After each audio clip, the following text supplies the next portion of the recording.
Hi guys, welcome to my new video. Today's video is pretty short, but it's about fitting windows. Now, it's one of my very first jobs on this van conversion, so it was all pretty scary at the time. So I hope you can take something from it, and I hope you enjoy it, and we'll see you later. Bye. 'Cause I'm on mission like the 007.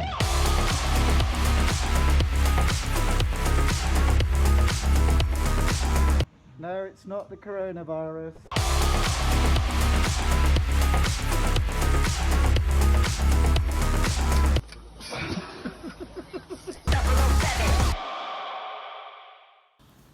Okay, so today I'm going to be cutting the windows out of either side.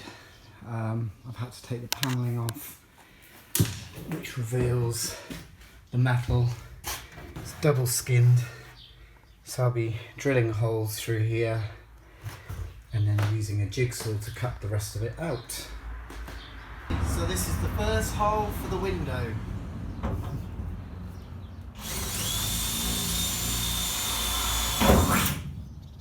No going back. Yeah.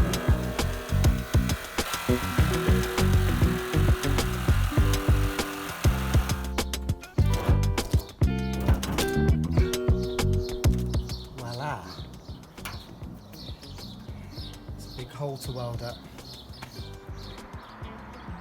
Oh no, I've done the wrong panel. No, only joking. So from the inside, there we go. Boom. Brings a little bit of light in, doesn't it? Right, now I've just got to clean it all up and then put mastic around it and then put the window in.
So, first attempt of putting a window in.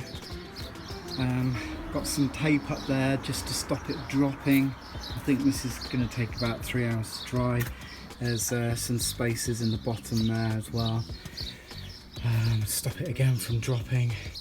It was a bit of a panic to start off with, but the other side should be a bit easier now. I know kind of what I'm doing, but it looks good. Right, here it is from the inside. Whew, what a job, good job done today. No leaks, no nothing, so they've got to let that cure before I put this sort of surrounding on. So here's a tip when you're putting in van windows in yourself. Once you've got to the stage where you're having to jigsaw the bit out, let's just go around and gaffer tape the edges, stopping of course. This helps with any vibration and holds the bit of metal in place until you've completed all the way around, and then you can just tear the tape off and voila. Right, I've just put the mastic all around. A little bit neater than the first one. I've got a better silicone gun basically for heavy duty, so much better. Now I've got to get the window quick.